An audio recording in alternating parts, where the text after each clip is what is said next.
दोस्तों, आज की कहानी है भाभी जी अब माँ किसके साथ रहेगी। दोस्तों, कहानी शुरू करने से पहले अगर आपने हमारे चैनल को सब्सक्राइब नहीं किया है तो सब्सक्राइब कर लीजिए ताकि आपके पास पहुँचे हर नया वीडियो।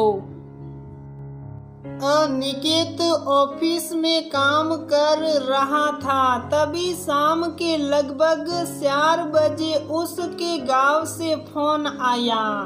अपने गांव का नंबर देखकर निकेत का मन भयभीत हो गया। वो मन ही मन सोचने लगा कि आखिर क्या बात हुई जो लगातार फोन आ रहा है। फिर उसने बहुत साहस करके फोन उठाया और हेलो कहा।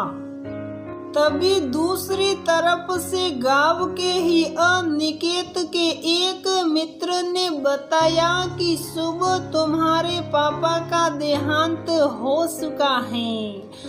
निकेत ने कहा, क्या, कैसे? तुमने मुझे सुबह ही क्यों नहीं फोन किया? तो मित्र ने कहा, यार कितनी बार तुझे और भाभी जी दोनों को फोन लगाया, ना तो ना वो दोनों में से कोई भी फोन नहीं उठा रहा था। तुम्हारे भैया को भी खबर कर दिया गया है, जितना जल्दी हो सके गांव आ जाओ, हम लोग इंतजार करेंगे तुम सबको। जब आओगे तभी तुम्हारे पिताजी का दाह संस्कार किया जाएगा। अपने पिताजी के मृत्यु का खबर सुन निकेत फपक कर रोने लगा।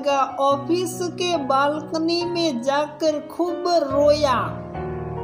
फोन उठाकर देखा तो ढेर सारे मिस कॉल पड़े थे जो उसने मीटिंग में होने की वजह से नहीं उठाया। आज उसे अपने आप पर गुस्सा आ रहा था। कब से वह अपने माँ पापा को अपने साथ रखने को सोच रहा था, लेकिन वह रख नहीं पाया और पापा जी भी इस दुनिया से चले गए। कितना अभागा है। उसके पिता ने उसे आज इस काबिल बनाया, अपनी मेहनत के बलबूते उसे यहाँ तक पहुँचाया। उस पिता को अपने साथ भी नहीं रख सका। अनिकेत ने उसी समय ऑफिस में अर्जेंट छुट्टी के लिए अप्लाई कर दिया, क्योंकि उसे आज रात को ही गांव के लिए निकलना था। अनिकेत घर पहुंचा तो उसने देखा टीवी पर तेज आवाज में शालिनी सीरियल देख रही हैं। उसने अनिकेत को देखकर कुछ भी नहीं पूछा और टीवी ऑन करके रसोई की तरफ बढ़ने लगी कि तभी उसके पति अनिकेत ने आकर टीवी बंद करते हुए गुस्से में कहा, क्या मैं जान सकता हूँ कि तुमने मेरे माँ पापा का फोन क्यों नहीं उठाया? मैंने तो नहीं सुना। क्यों, क्या हुआ? वैसे भी तुम्हें तो पता है कि मैं दोपहर में आराम करती हूँ और सुबह घर का बहुत काम रहता है। वैसे भी एक ही फोन आया है माँ-जी के नंबर से, बाकी सब अनजान नंबर से हैं और मैं अनजान नंबर नहीं उठाती। शालिनी ने मुंह बनाते हुए कहा, अच्छा तो फिर कल क्यों उठाया था अनजान नंबर, क्या जान सकता हूँ? गुस्से में चिल्लाते हुए अनिकेत ने कहा। क्या हुआ, इतना क्यों चिल्ला रहे हो शालिनी? अच्छा, अब मेरा बोलना तुमको चिल्लाना लग रहा है। मैं क्यों उठाऊं फोन? वैसे भी तुम्हारी माँ पापा का फोन है तो तुम उठाओ और उनकी वही बेकार की बातें। अनिकेत बेटा कैसा है? कुहू पोती कैसी है? बल्ला बल्ला तो मैं तंग आ चुकी हूँ हर रोज एक ही सवालों के जवाब देके। अच्छा है अपनी माँ को तुम ही समझाओ। गुस्से में कह के शालिनी वहाँ से जाने लगी तो अनिकेत शालिनी की ये बात सुनकर बहुत दुखी हुआ। दुखी मन से ही उसने कहा, मैं आज गांव निकल रहा हूँ। अब मेरे पापा तुमको कभी परेशान नहीं करेंगे। इतना सुनकर भी शालिनी को कोई भी भावनात्मक फर्क नहीं पड़ा। अगले दिन सुबह सुबह ही अनिकेत और शालिनी गांव पहुंचे। देखा तो अनिकेत के बड़े भैया भाभी सब परिवार पहले ही गांव पहुंच चुके थे। दोनों भाइयों ने मिलकर पिता का दाह संस्कार किया। दोनों भाई पिता की तेरहवीं करने के बाद जब अगले दिन सुबह सब एक साथ बैठे तब सबके मन में एक ही सवाल था कि अब पिताजी तो रहे नहीं, माँ किसके साथ रहेगी? दोनों बहुएं आपस में यही बात कर रही थी कि तभी अनिकेत ने कहा, किसी को कुछ सोचने की जरूरत नहीं, माँ को मैं अपने साथ ही रखूंगा। इतना सुनते शालिनी भड़क गई। उसने गुस्से में कहा, फिर ठीक है, मैं ही कुहू को लेकर अपने मायके चली जाती हूँ। तुम रहो अपनी माँ के साथ।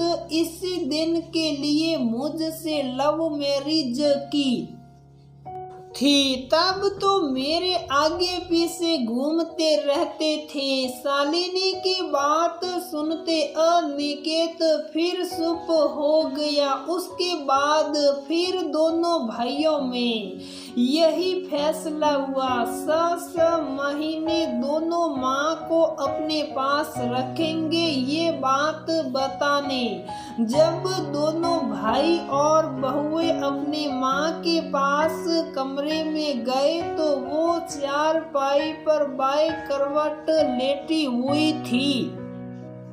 तभी पास बैठकर अनिकेत के बड़े भाई भाभी माँ से बोले, माँ अब पिताजी तो रहे नहीं, अब यहाँ अकेले रहकर क्या करोगी?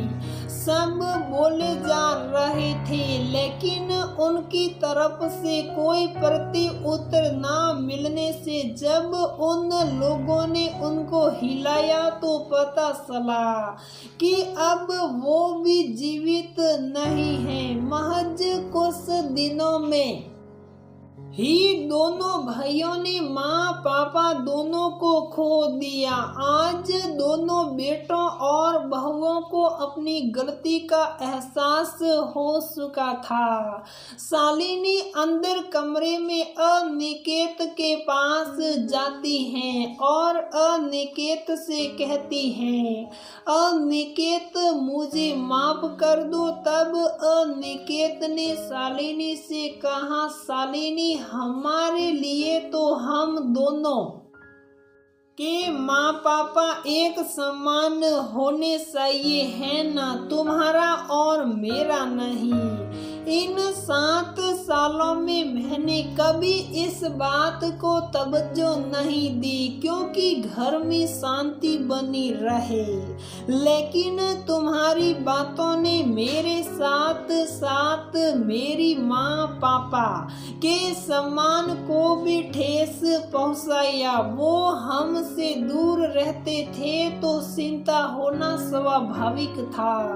तुम कभी राजी नहीं हुई उनको साथ रखने के लिए क्योंकि तुम्हारी प्राइवेसी खत्म हो जाती। जब हम पति पत्नी हैं तो हमारे लिए दोनों माँ और पापा एक समान होनी चाहिए। बस यही बात मुझे तुम्हें बतानी थी और तुम्हें समझनी थी क्योंकि हमारे भी एक बेटी है और कल को हमारे साथ भी उसने ऐसा किया तो हमें कैसा महसूस होगा। काश तुमने कभी माँ पापा को अपना समझा होता। शालिनी निरुत्तर नजरें झुकाए एक टक अनिकेत को देखे जा रही थी। दोस्तों, अधिकतर ऐसी कई घटनाएं देखने सुनने को मिल जाती हैं जहां सास ससुर अच्छे रहते हैं तो बहुएं उन्हें अच्छी नहीं मिलती। जरूरी नहीं हर बार गलत सास ससुर ही हो, कई बार बहुएं भी गलत होती हैं। तो दोस्तों, हमारी ये कहानी यहीं पर समाप्त होती है। अगर आपको हमारी ये कहानी पसंद आती है तो प्लीज वीडियो को लाइक करें, शेयर करें और हमारे चैनल को सब्सक्राइब जरूर करें।